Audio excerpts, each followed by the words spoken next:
Welcome to Agility. I'm your host, John Coleman.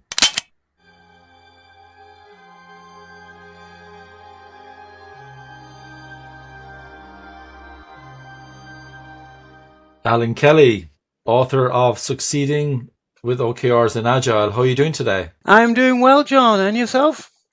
Really good. I read your most recent book, the 2023 version. I believe you had an earlier version. I think it might have been 2019 or something like that. Really enjoyed reading your book. And there are lots of different opinions about OKRs and how you do it and all that. And I was actually really inspired by the way you handle it. And I'm really looking forward to going through it today with you.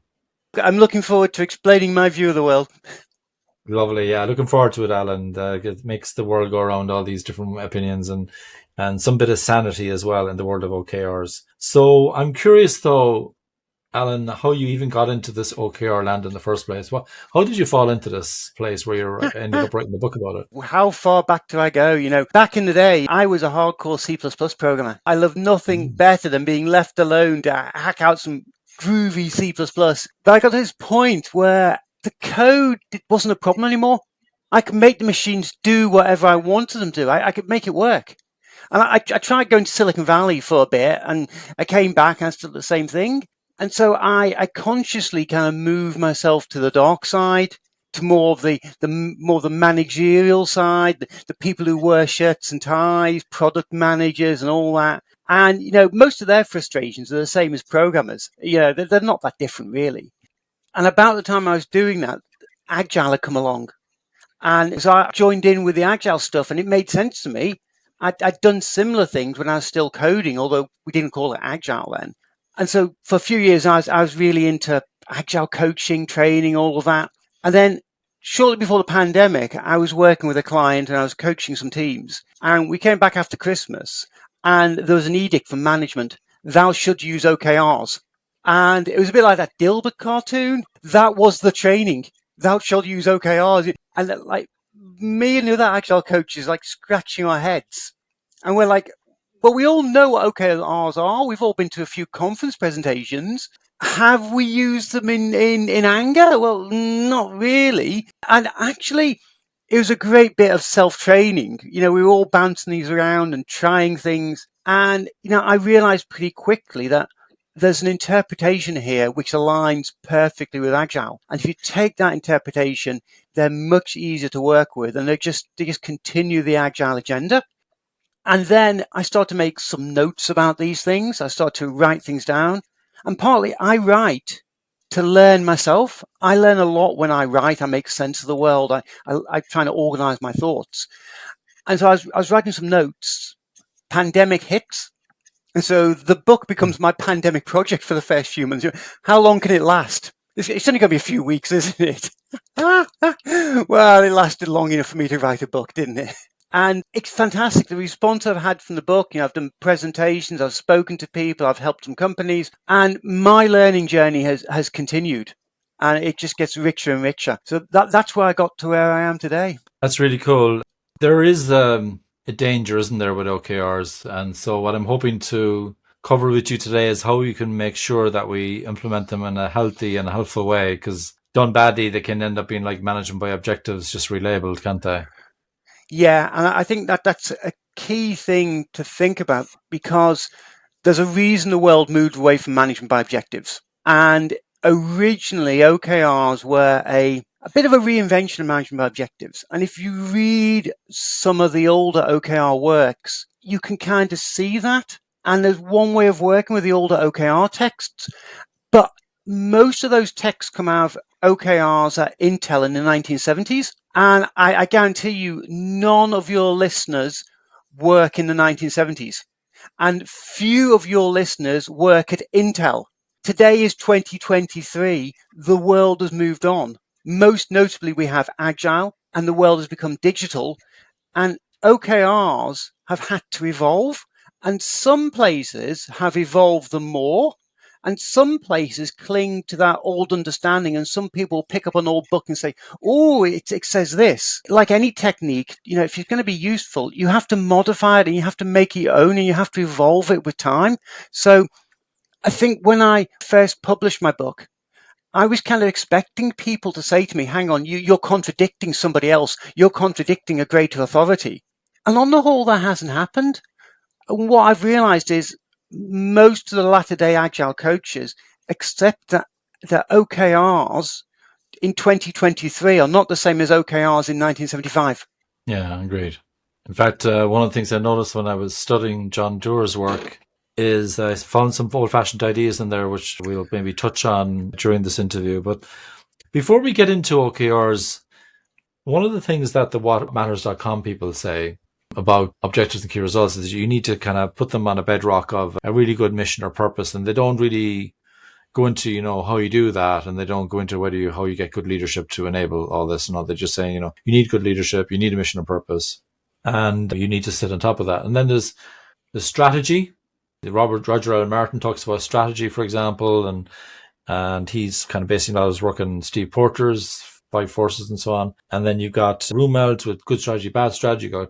You've got all sorts of work going on there. And then you've got strategy deployment. You've got Carl Scotland with his Agile strategy deployment. You've got the flight levels people now with the level 3 flight levels. You've got Dave Snowden with his S-Shrine mapping. It's like becoming a big almost alphabet soup of like, where do you start? When you want to do OKRs, you got strategy deployment, mission, purpose.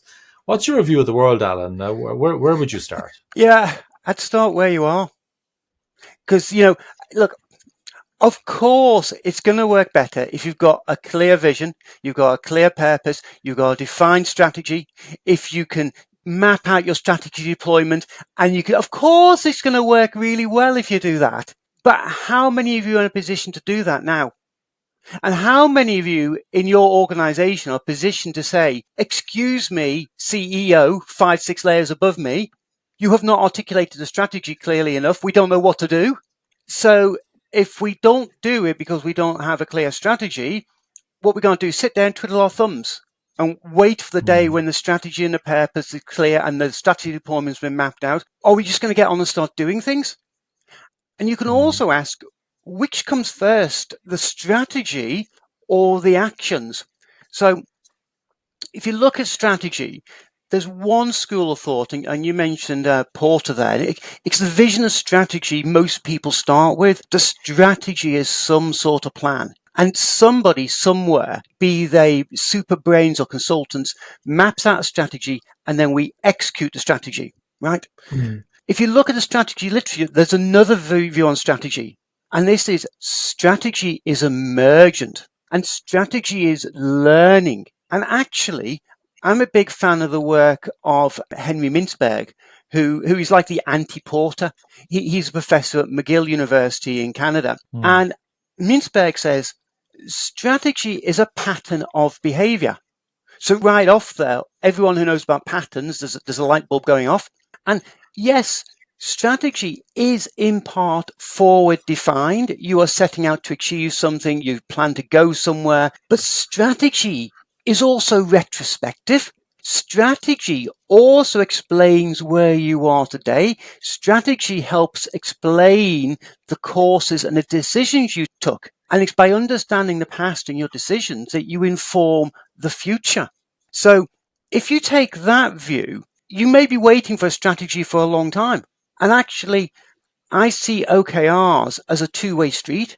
Yes, you are to some degree.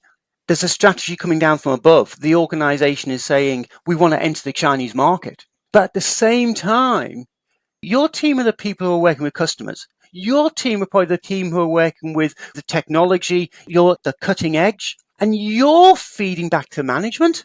And you're telling them what's happening in the marketplace. And Andy Grove, the originator of OKRs, has a great story along these lines in his book, Only the Paranoid Survives. And he talks about Intel it was as late as like 1990 or something, I can't remember the year, where the Intel board decided Intel's future was in CPUs. Now, for most listeners, they've probably never known Intel as anything but a CPU company. But Intel was founded as a memory company. And Intel, for the first 20 or 30 years of its life, was about memory. And then there was this big strategic decision made by the board to become a CPU company. And so they then go out to tell their managers that we've changed strategy. And the managers are like, yeah, so what? We knew that.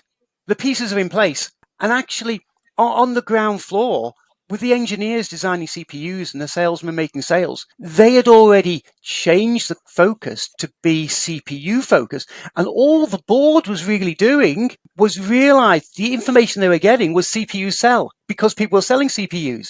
And that board decision to pivot was almost a rubber stamping exercise. So strategy is a two-way street because the people at the top are the people who are most removed from customers. Yeah, that's very helpful, Alan. Thank you. I think one area as well where OKRs is really helpful is when there's multiple foci. You know, the way a camera has one focus, you try to focus the lens, and it's just I'm just Yeah. focusing on you, for example. A Toyota Kata, for example, they might have a far off vision. They don't really talk about that in the four steps. Then you have your challenge, and then you have your target condition, and then you have a where are we right now, and what's our baby step to get towards the target condition, and but they have one direction of travel. But a lot of the companies I work with, they've got people with multiple objectives, and maybe that's where OKRs help. But what matters, people are saying, is maybe each individual. I'm not saying you have individual OKRs, but within your footprint, that you're subjected to maybe 1 to 3 objectives and 3 to 5 key results per objective. Whereas the radical focus people are saying, well, you should really be subjected to or contribute to or co-create one objective each, which has 3 key results. What's your position on this, Alan? I would love it if I ever meet anyone who has one objective. I think that's a great thing to aspire to. And I'm Yeah. all for working towards one objective. And, we have full throttle on one objective. But that's not the world I encounter, and it's not the world I see in my clients. I'm more likely to have a client who says, oh, last year we set 18 OKRs. We set 23 OKRs. That is ridiculous. For me, if you need more than the fingers of one hand, you've got work to do. Now, Yeah. once you've throttled the 18 down to 4, we don't need to stop. We can keep on reducing it. Maybe one day we'll get 1. But the truth is, anything but the smallest organization is trying to do multiple things at one time. And in even the smallest organizations, they may only be trying to do one thing, but because they're small, the resource constraints mean that people have to do multiple things. So I think it's a great ambition to work towards one. But again, you can't wait for this precondition to be satisfied before getting started. You'll never get there if you wait for it. Indeed. One of the things that I struggle with, though, like I do Scrum training, I do Kanban training, I do Lean UX and all sorts, but within the Scrum world in particular, the whole notion of commitment is really, if I put it in my own words, is more about doing your best. So even if there's a sprint goal, for example, a team commits to a sprint goal, they're going to do their best to achieve a particular objective within the sprint. Yeah. They're going to use that as their little North Star for the sprint on the way towards their product goal or whatever. And their product goal is their direction. That's what they're trying to follow since 2020. That's what they're trying to do. But it's quite possible, because the work deals with complexity, that there's some stuff we don't know. Some stuff will emerge, as you mentioned emergence. And so it's not the end of the world if the team discovers that can't actually deliver on that goal this sprint, but that maybe hopefully they'll try to find a way to simplify how to achieve the goal. But ultimately, sometimes they struggle to deliver it. And so the notion of commitment isn't as hard in relation to the goals in Scrum. The commitment is really more about quality. They have this definition of done. You could argue Kanban has a quality as well through the columns in your board. You might have exit criteria for a card to move from one column to the next, and that's how you establish quality. And so building something is expensive, and where the higher order commitment is usually quality, and sometimes you'll make trade-offs. You'll take on some technical debt as a competitive advantage, and you have to pay that back later. You're doing that consciously. But my struggle, Alan, is that teams using Scrum, for example, if they're planning for this sprint, let's say, and they got the sprint goal for this sprint, they don't actually know what they're going to do the next sprint, or the sprint after that, or the sprint after that. So when people plan like quarterly key results, for example, supporting some objective, I don't know how they can commit to those, because what I'm reading from the What Matters people is that, and from a lot of people other than yourself about OKRs, is that when you have a committed key result in OKR land, you need to move mountains. Like, it's like, you said you do it, so why didn't you do it? So what are we doing to make it happen? They also have aspirational OKRs, but I don't hear many people talking about those. I'd love to get your perspective on how we deal with this whole commitment thing. John, you've really opened a complete can of worms here. Yeah. And you're right, both OKRs and Scrum have this idea of people moving mountains. And Yeah. I love the idea. I always remember Ronnie Reagan, win one for the Gipper, get out there and win that match. And I want that to happen. But actually, that is asking a lot of people.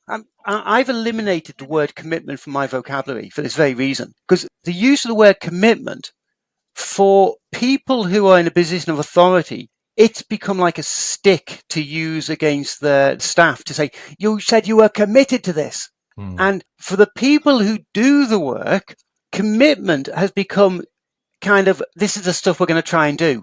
The word commitment has become devalued. And really, Scrum can't solve this. OKRs can't solve this. It actually harks back, for me, to General George S. Patton. And he said, there's a great deal of talk about loyalty from the bottom to the top, meeting your commitments. And he continues, he says, loyalty from the top is more necessary and less prevalent. So if you as a team are going to move mountains, I hope that the people who control the budget, the people who have to say whether they order pizzas in, are also committed. And really under this, it's not just a commitment of other people, it's psychological safety. And in many organizations, we don't have the safety for people to challenge. When people become committed, okay, I'll commit to it, but I don't really believe in it, but I'm not going to voice my concerns. I'm not going to say why I think this way. It's easier to keep my mouth shut, go through the motions, and when we fail to hit the target, well, we always fail to hit the target. And so commitment gets devalued even more. Yeah. Yeah, so your line really would be to de-emphasize the whole notion of committed OKRs, and it's Yeah. it's really more aspirational, being honest, isn't it? It's aspirational. In the book I talk about aspirational OKRs, and in a lot of the OKR literature, they push this line that if we just shoot for the moon, we'll get more than if we shoot for low Earth orbit, even if we miss the moon. And I love the idea, and it's great. And sometimes you want to do that, but you can only do that with psychological safety, right? Where that is lacking, where you're lacking experience, then I say use utility OKRs. Set OKRs. Don't feel as though you have to be aspirational, but just get some practice in with doing OKRs. Use them as a management principle. And maybe with time, you can start to build the aspirational thing in. One thing that I always remember when we talk about aspirational OKRs is a few years ago, I was coaching a team through OKRs and Agile, and we got to quarter setting of OKRs, and we had a call, and we told the other team the OKRs we were intending to deliver, because this other team used our stuff. And we got to the end of the OKR briefing, and they said, and can you tell us which of these OKRs are you sure and certain to meet? And we said, well, we've been told to use the Google criteria 70%, be aspirational. And it doesn't matter if we fail, be 70%. And they're like, what do you mean 70%? If these aren't 100% committed, if we aren't going to get all of this, then don't waste our time. And the truth is, while we talk about aspirations and shooting for the moon, in many organizations, what people want is predictability. And if your team is being aspirational and shooting for the moon, and you're missing sometimes, and other people in the company are more concerned about predictability and knowing for sure what they're going to get, then you're going to have a conflict. So whichever way you use them, make sure you find out what your stakeholders and what your leaders are expecting. Yeah, I'm glad you brought up the percentage topic, actually, because the Kinevin guys would be saying, well, OKRs are useful in the complicated space. But I kind of dodged that bullet by saying, well, you could probably use what you're kind of saying there, maybe over 60%, maybe less than 80% achievement of your key results would be kind of a good sweet spot, because if you're heading over 80, you're closer to 100, you might be sandbagging, you might be picking really easy ones and just kind of claiming victory. And if you're kind of lower than maybe 60% for complicated stuff, you kind of wonder what's going on. Well, with complex stuff, it gets a bit more tricky, because a lot of the stuff we're doing, particularly if we're doing discovery, we're going to talk very soon about experiments and hypotheses, particularly when you're doing discovery, actually we don't know what we're going to learn, you know what I mean? No. And I think when you're finishing your OKRs and when you're looking back and evaluating, was this a good quarter or a bad quarter? I don't really care which OKRs you hit and you missed. What I'm concerned about is, did you deliver benefit to somebody who's like a customer? And what did you learn?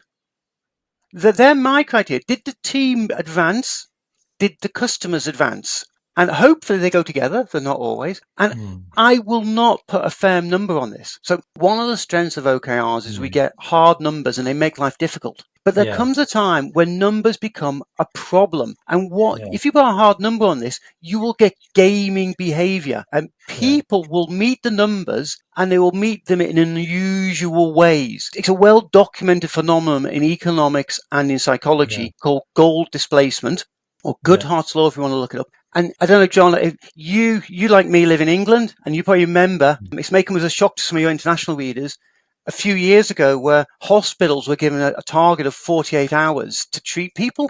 And hospitals met this target, and they met it quite inventively, including people being discharged at the 47-hour mark, held in the car park for an hour, and readmitted for another 47 hours.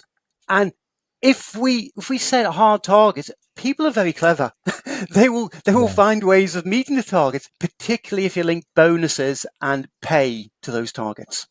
Yeah, that's a key thing, isn't it? Separating performance management from the whole OKR framework, basically. Yeah, and actually I like what you're saying there, because the Lean UX people as well, they talk about having data-informed decision-making rather than data-driven decision-making. And if you're just basing it on the numbers, I like those questions you asked, actually. Did the team advance? Did the customer advance? You also mentioned in your book as well, you talked about test-driven OKRs, which I quite like. I heard of test-driven development, and so some listeners might have heard of that. You might need to explain that. But also the whole idea of hypotheses and experiments. In fact, I also talk about, instead of going with objectives and key results, maybe objectives and key experiments, or you might say hypotheses and key experiments. Love to hear more about this topic, Allan. Yeah. So for those who haven't come across it, TDD, test-driven development, is one of the original Agile practices. And it originally started life at the code level. And it means a programmer needs to write some functionality. And before they write any code, they sit down, probably with a tester, maybe with a product owner. They scratch their heads and they write out some tests that the code has to pass to be considered. And they might do it at a micro level themselves, or a unit test. They might do it at an acceptance test level with other people. And actually thinking through the tests, the parameters this thing has to meet, is actually a design exploration. You're exploring the space. And it also gives you stopping criteria, because it's very easy at the code level and other levels to say, oh, I'll do something. Oh, okay, I've got something that kind of works. But, okay, you either shunt it in and say, okay, I accept it's crummy and we'll need to tidy up another day. Or the opposite, you say, it's not quite beautiful enough. I'm going to make it prettier. I'm going to redesign it. I'm going to improve the performance. And you can keep improving it. So TDD, by setting the tests to start off with, it gives you a stopping criteria. And the same thing is seen with acceptance test-driven development and behavior test-driven development. And if you look at what OKRs really are, it's the same idea. Here is our objective. Here is our outcome. Or here is a hypothesis about something we think will make the world a better place. And we are defining that, we are scoping it, we're bounding it by saying, these are the tests we will apply to it. This is what we expect to change in the world. If we meet our objective, create our outcome, if the hypothesis holds up, these key tests will be true. And so you've actually created a form of test-driven management. And I think if OKRs didn't exist already, the Agile community would have had to invent them, because it's the same principle. Tell me what you're trying to do. Tell me what you think is true. Tell me how you're going to change the world. Tell me how you're going to measure it. Now try your hardest to do it. And when we meet those tests or we run out of time, we'll stop and evaluate. Yeah, that sounds really good. Can you give me some examples, Allan, of some of those objectives and key results, and maybe one where you kind of twisted it maybe into a hypothesis and an experiment? Yeah, so when you're doing OKRs, you're always kind of making assumptions. So you are saying, so your objective might be, we want to stop hacking attempts. We want to stop cyber breaches. Our objective is to reduce the number of attacks we have on our systems. And our hypothesis is that if we beef the system up, if we update our libraries, if we close some security holes, if we move to an HTTPS server, then we will block off some of the avenues of attack. And if we block off the avenues of attack, then we will actually reduce the number of attacks. Now, it could be you're such a juicy target that when you block off those avenues, the hackers find another avenue. But until you try to do that, you're not going to know that. So you have to make some assumptions. You have to formulate a hypothesis and say, this is what we're going to try and do. And we think this will lead to this given outcome. Making sense? Makes a lot of sense. And you also talked as well about operational OKRs, which I really like, because what matters people, they're saying you should leave out your BAU, business as usual, objectives and key results. It should all be about improvements and so on. But actually, you could have improvement operations as well. And also what I don't like about leaving out BAU is that you end up kind of ignoring the stuff that's keeping the lights on. Hayden Shackleton, he died a couple of years ago, but the year before he died, he told me of an experience where he went into a company and he did the biggest, this is when we were back in the office, probably 4 or 5 years ago, and he found the biggest wall he could find, and he got them to put a Kanban board of all the objectives in the company and all that kind of stuff and see where things were. And then there was the bottom of the wall. I think Finn Goulding was involved with this as well. And the executives were coming in, they were kind of curious, like, what's this thing on the wall? And they're saying, what's that stuff at the bottom of the wall? And I think it was either Finn or Hayden said, yeah, that's the stuff that's keeping the lights on. And they were like, what? Yeah. It's like they could see all this stuff keeping the lights on. Because there's a real danger that if you just focus on the improvements, you forget about the stuff you asked about 5 years ago, right? And John, we have a perfect example of that in this country at the moment. Countrywide, we're speaking at a time when the newspapers are full of the story about rack concrete in schools and concrete in school, which is collapsing. Yeah. And do you know why no other country is having this problem? Because rack is all over the world. It's because no other country has cut the maintenance budget the way Britain has cut the maintenance budget in the last 10 or 15 years. And because we've not been maintaining our concrete, our schools have started to crumble. And now we've got to replace our schools. So this is the whole project thing. People love shiny new things, and execs love customer revenue, things going to bring in new business. And that's where we put our company focus. But, again and again, we find that it's not enough to generate new revenue. You need to protect your existing revenue. It's not just new revenue, it's revenue protection. And in the IT world, there's no better example of this than DevOps. In the last few years, we've seen the DevOps movement come forward, and you built it, you run it. So the same coders who are building new functionality, next month, they're expected to carry the pager. And if it breaks down, they're going to get called out. And so I think we have to pay attention to business as usual, keeping the lights on, maintenance, whatever you want to call it. And at the end of the day, it's probably coming out of the same pot of resources. If I've got a team of 5 engineers and I'm expecting them to do DevOps, I'm expecting them to build shiny new things or generate new revenue, but I'm also expecting those 5 engineers to keep the current thing working.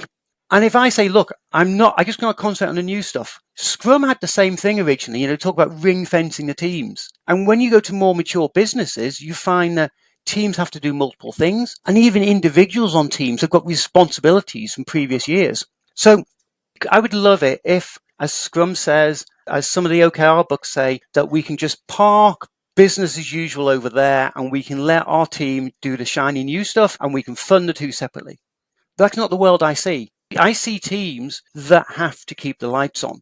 And so what I say is, when you're writing your OKRs, acknowledge this. Think of this as a service level agreement, if you like. I'm thinking back to one team I worked with, and they had to state, the security example I was given before, I was thinking of this team, they had to keep the live system patched and up to date, because if they didn't, you could get hackers coming into this financial institution, and that would not be fun.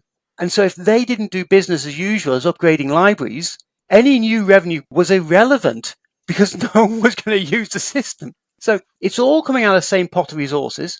So I suggest teams do write an OKR, which is a service level agreement that says, this is what we're going to do to protect the current revenue. Now, to keep the John Doe folks happy, we can call it OKR 0. And when you're talking to people, you can hide it, but I want you to acknowledge it. Otherwise, you get to the end of the quarter and you sit down with your sponsors and they say, why have you not met any of your OKRs? And the reason is, you had to prop up the roof. You had to do security fixes. All your customers complained about something. You had real live stuff. And the execs don't see this. And if OKRs are going to be a feedback mechanism throughout the organization, you have to reflect the fact that your people are keeping the lights on and protecting existing revenue. Yeah, that sounds very sensible. Quite a bit into the book, you talk about an OKR roadmap. Mm.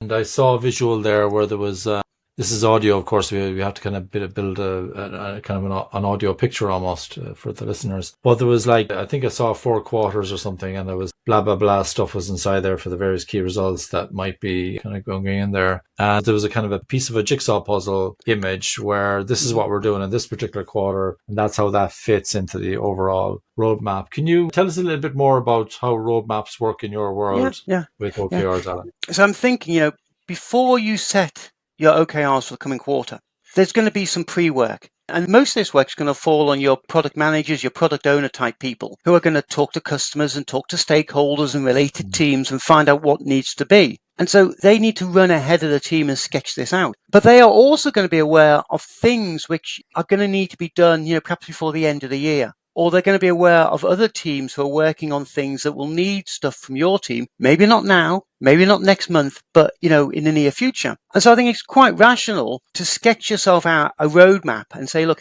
here's the 3 or 4 things we're working on this quarter.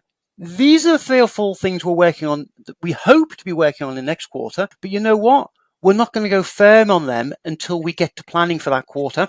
And if you want, you can sketch out a few things for the future quarters. There's a limit to how far in the future you go. And you can put that in front of people. So when you're saying, these are the OKRs we're looking at for the next quarter, and they say, but what about entering the Chinese market? You can say, okay, we're not scheduling that for 2 or 3 quarters. We haven't forgotten it. It's out there. And these things can always change. You do need some sort of look ahead. We can't be sure about what the world is. But what we can say is, given where we are today and what we know today, this is the way we imagine the world going. Now, if in 6 months' time there's shots over Taiwan, maybe we're not entering China and we don't need to do that. We can change it.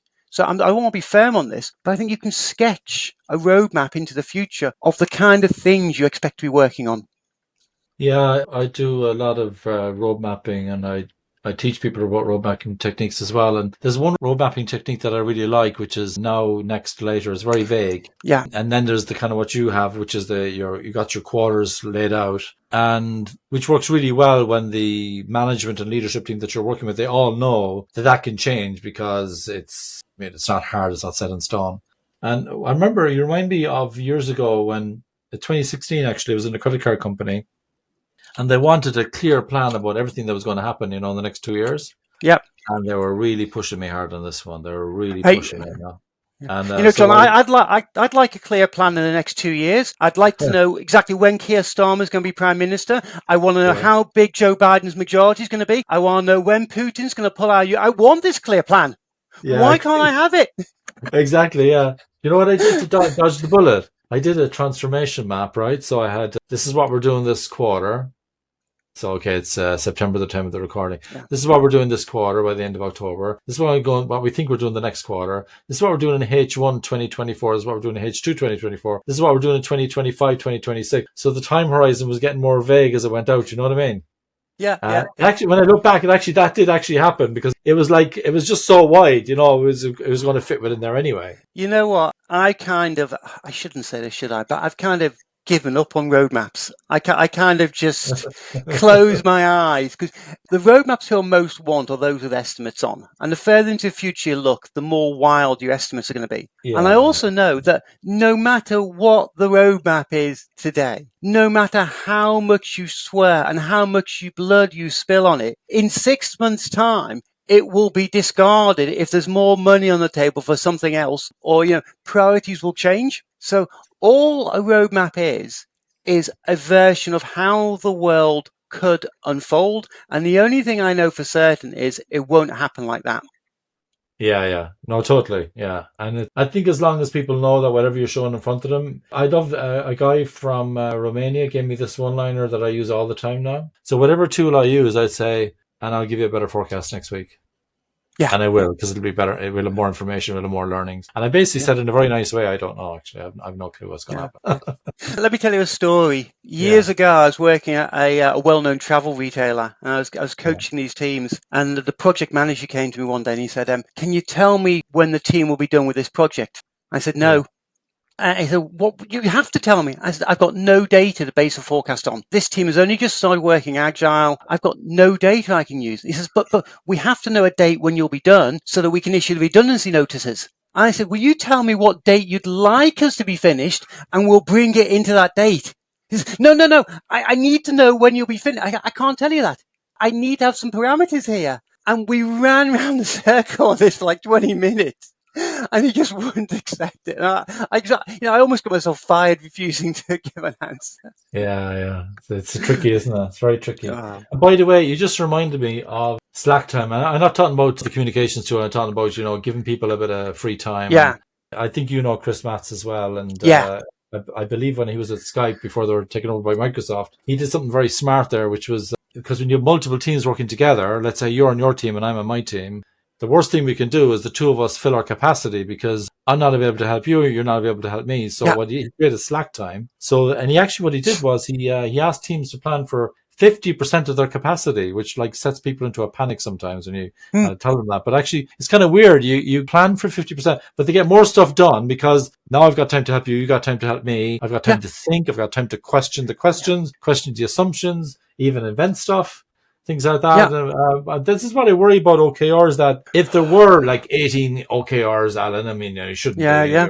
So what have you seen? I mean, Oh. good examples and bad examples, I guess. So my rule of thumb is three OKRs. Three OKRs. You have one major one.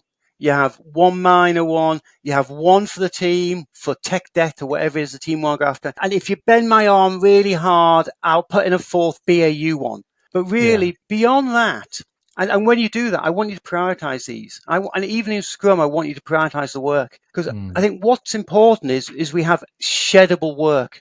We can try and do an awful lot of work, but we need to recognize that not all of it will get done. And if you list it from top to bottom, you have to be prepared for the bottom items to drop off. And I'd much rather they were the low priorities, which the business had set, and not the priorities that whoever's hands are on the keyboard today has decided to mm, be. And Chris is quite right in says about leaving some slack time, because you know, John, and many of the listeners will know it. It actually all boils down to queuing theory, and how work mm, gets done. And if you look at queuing theory and you look at the models on queuing theory, then you're looking about 76% utilization before you start to get queues building up. And the best example I know of this is my local airport, Heathrow. Have you ever landed at Heathrow and the pilot does not come over and say, "It's rather busy at Heathrow today. We're going to fly around in circles for half an hour"? Because yeah. Heathrow runs at 98% utilization. It's not about 100% utilization. What it is when you get some variability, when you get a plane that has to abort a landing, when you get difficulty turning up, that creates problems. And if you're packed full, the ripple effects create delays. So if you Mm. want predictability, you've got to go for a lower number. Now, Chris was using 50% at Skype, which was probably the right number for them. But, everywhere's going to be a bit different. Yeah, I think so. I do love the idea, and it does freak people out. But actually, when they see then that they're focusing, finishing, and feeding as well at the right time, they actually end up getting more work done. Even though, in other words, they're not spinning the plates all over Yeah. the place. Do you know what I Yeah. mean? Trying to get everything done, and This, no one's this satisfied. goes back to what we were saying before, to the idea of commitment, and this idea that some people seem to believe that teams are not doing their best. And it's only by Mm. getting them to promise to do commitment or by overloading them 150% that you can get something out of them. And that's fundamentally a lack of trust. When you start to trust a team, when a team starts to deliver, you start to find, you can get more meaningful commitment, but you get lower utilization rates. And it's a trade off. What do you want? Do you want the predictability of something being delivered when you said it would be? Or do you want people just trying to shovel as much stuff as possible? But you can't have both. Yeah, it's true. And in the UK's National Health Service, the NHS for short, there's this concept of moral injury now, where doctors are not getting enough time with patients because they're hired by agencies who are contracted to the NHS to see more patients, and they're only allowed to see the patients for 15 minutes or whatever. And that means that the quality of service that the patient is getting is not at the right standard. And the irony is to actually reduce unit costs Yep. of the visit and so on. They're actually increasing long-term costs because that patient's going to come Yeah. back in next week Yeah. because we didn't But deal with them today. this is one of the dangers with numbers I was alluding to before, Yeah. that we can set our numbers and we can use our numbers, but if we pursue them too aggressively, if we focus too much on the numbers, so numbers are a great technique in OKRs and elsewhere for keeping you honest and giving you things to work towards. But if you enforce them too rigidly, people react to them and you get these unintended consequences. Yeah. Yeah. Sounds like the truth to me as well. That's kind of what I'm experiencing, what I'm seeing. And I'm hoping when people read your book that they'll realize actually that there are better ways to do objectives and key results, that you can be balanced. You can balance your business as usual, your continuous improvement of business as usual, and any investment initiatives that you're doing. You can keep an eye on all of those. You can be authentic to agility, not maybe drive home commitment too hard, and maybe take a test-driven approach, as you put it, using policies and experiments to let the strategy emerge and to learn. And that all sounds really, Yeah. really sensible to me. Yeah, but I'll And tell you, John. I'll be honest with you. Back on that day when I received the message, "Thou shalt use OKRs," I mulled it over for a day or two, and I could have walked out the door. I knew 101 good reasons why it was going to be a bad idea and why targets were going to mislead us, and I thought I'll treat this like an experiment.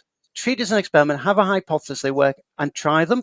And as I worked with them, I discovered that you can interpret them as a liberating force, that you can use them to protect the team, you can use them to communicate, you can use them to debug strategy. They are test-driven management. And I think with this interpretation, they sit wonderfully with Agile, but I understand completely why some people look at them and say, it's a return to control, command and control, they're evil. It's all in interpretation. yeah, and the other key thing as well, of course, is that we need to knit together the key results as well between the people who are depending on each other, right? So if I'm depending on you to do something this quarter and actually you can't do it this quarter, well, I can't commit either because it just doesn't knit together. So Yeah. that's a kind of key thing as well.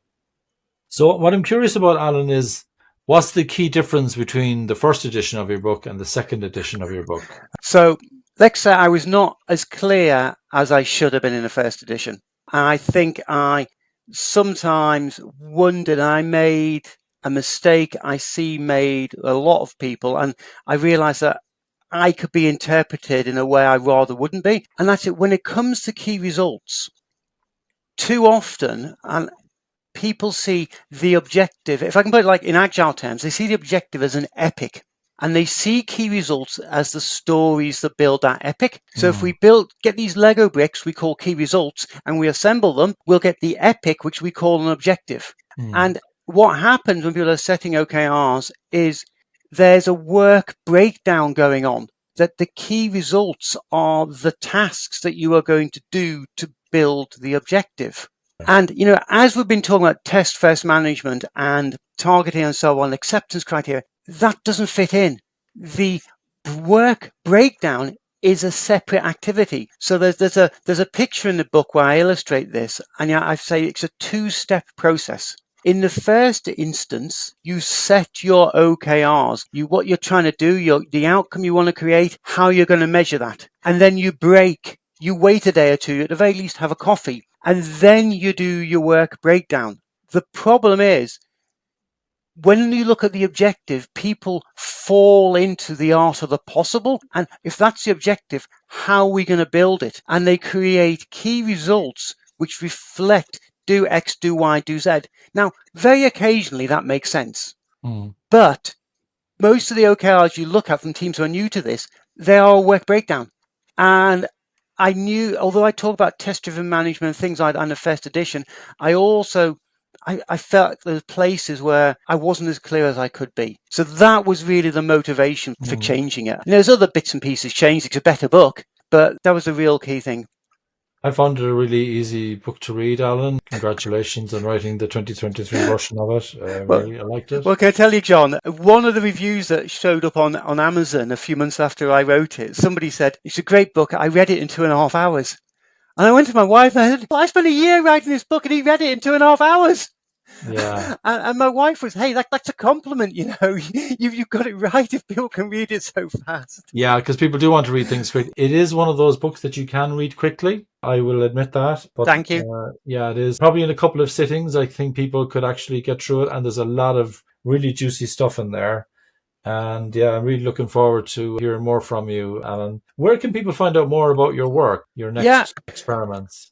So I'm very easy. I'm Allan Kelly with 2 L's in the Allan and 2 L's in the Kelly. Don't get me mixed up with the Marriage Guidance Council and the Tank Collector. And my website is just allankelly.net. So you can find a lot of my archive there. I'm on LinkedIn. Please don't connect to me on LinkedIn. Allan Kelly Net is my handle. I've been blogging for years. I recently moved over to Medium for my blog, so you can find me there. If you've got a question, just email me, alan@allankelly.net. I'm often top in Google, so I'm really easy to find. Oh, good And I'm on stuff. Amazon, of course. Several books on Amazon. Yeah, I'm impossible to find. There's a John Coleman football manager in England who's always about, even if you put in Agile after it, he still comes up over me. So yeah, there's a very good football manager teaching Agile apparently in England, so you can check him out. Thanks so much, Alan, for coming on the Extra Duty podcast today. My pleasure, John. Thanks for having me. Cheers. Thank you.